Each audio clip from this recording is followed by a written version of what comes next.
নমস্কাৰ মৰমৰ ছাত্ৰ ছাত্ৰীসকল আপোনালোক সকলোকে পুনৰবাৰকে স্বাগতম জনাইছো এটা বিশেষ গুৰুত্বপূৰ্ণ আৰু জৰুৰী ভিডিঅলৈ যেহেতু আজি হৈছে 7 তাৰিখ আৰু আপোনালোকেও জানে যে আমাৰ সিএম ছাৰ হোক বা আমাৰ যিনেকি কাউন্সিল আছে তাৰ পৰা জানিব দিয়া গৈছে যে আপোনালোকৰ যিনেকি এইচএছ ফাইনাল ৰিজাল্ট আছে হেইটো বন্ধুবান্ধৱীসকল আপোনালোকৰ 10 মেৰ আগতে ঘোষণা কৰিব বুলি ইতিমধ্যে উল্লেখ কৰিছে আপোনালোকে নিউজ চেনেল কটা হোক বা মোৰ এই চেনেলৰ মাধ্যমেৰে আপোনালোকে নিশ্চয়কৈ গমটো পাইছে এতিয়া আজি হৈছে 7 তাৰিখ আজি আপোনালোকৰ কোন ধৰণৰ ৰিজাল্ট ইতিমধ্যে মুকলি কৰা হোৱা নাই যেহেতু আজি ইলেকশন আছিল আপোনালোকে নিশ্চয়কৈ গম পায় হে আজি কোন ধৰণৰ আপোনালোকৰ ৰিজাল্টখন মুকলি কৰা হোৱা নাই হে আপোনালোকে বহুতে ভাবি আছে যে ৰিজাল্টখন মুকলি কেতিয়া হ'ব যেহেতু অহাকালি হৈছে 8 তাৰিখ আৰু তাৰ পিছত হৈছে 9 তাৰিখ মানে মাজত মাত্ৰ দুটা দিন আছে আৰু এই দুটা দিনৰ ভিতৰতে আপোনালোকৰ যিনেকি এই ফাইনাল ৰিজাল্ট আছে হেতু ঘোষণা কৰা হ'ব কিন্তু আপোনালোকৰ মনত ইয়াতে ডাউট চলি আছে যে আপোনালোকৰ ৰিজাল্টটো কেতিয়া ঘোষণা কৰা হ'ব যিনেকি আপোনালোকৰ ফাইনাল ৰিজাল্ট আছে হেতু তে বন্ধুবান্ধৱীসকল আপোনালোকক জনাই থওঁ যে অহাকালি আপোনালোকৰ জানে যে দামোদৰ দেৱৰ তিথি আছে অহাকালি আৰু যিনেকি আপোনালোকৰ চৰকাৰী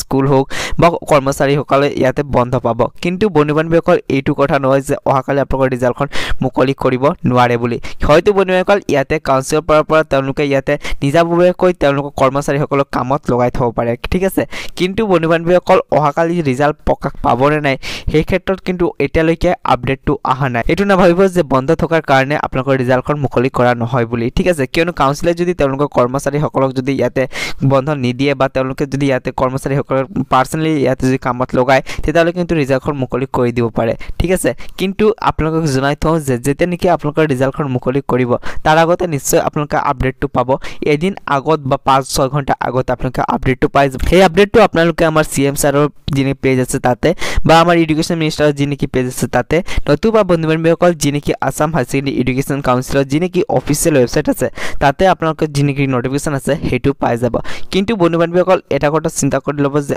আজি যদি প্ৰকাশ পোৱা নাই ৰিজাল্টখন তেতিয়ালে বন্ধুবান্ধৱীসকল অহাকালি নিশ্চয়কৈ প্ৰকাশ পাব লাগে নতুবা আপোনালোকৰ 9 তাৰিখৰ ভিতৰতে আপোনালোকৰ ৰিজাল্টখন পাই যাব কিন্তু আপোনালোকক জনাই থওঁ যে যেতিয়া নেকি আপোনালোকৰ কাৰণে ৰিজাল্টখন মুকলি কৰে তেতিয়া মই আপোনালোকক সকলো কথা আপডেটটো দিম আমাৰ এই চেনেলৰ যোগেদি যদি আপোনালোকে আমাৰ এই চেনেলটোৰ লগত জড়িত হৈ থাকে তেতিয়ালে কিন্তু আপোনালোকে হাই সেকেন্ডাৰী যিনি ৰিজাল্ট আছে হেতু সকলো কাগজ আপোনালোকে আমাৰ এই চেনেলৰ যোগেদি চাব পাৰিব সেই কাৰণে চেনেলটো যদি এতিয়ালৈকে সাবস্ক্ৰাইব কৰি ৰাখা নাই তেতিয়ালে চেনেলটো সাবস্ক্ৰাইব কৰি ল'ব আৰু কাষত যি বেল আইকন আছে তাতে প্ৰেছ কৰি অলপ সিলেক্ট কৰি ৰাখিব তাহাক আজিৰ এই ভিডিওটো ইয়াতে সমাপ্ত কৰো।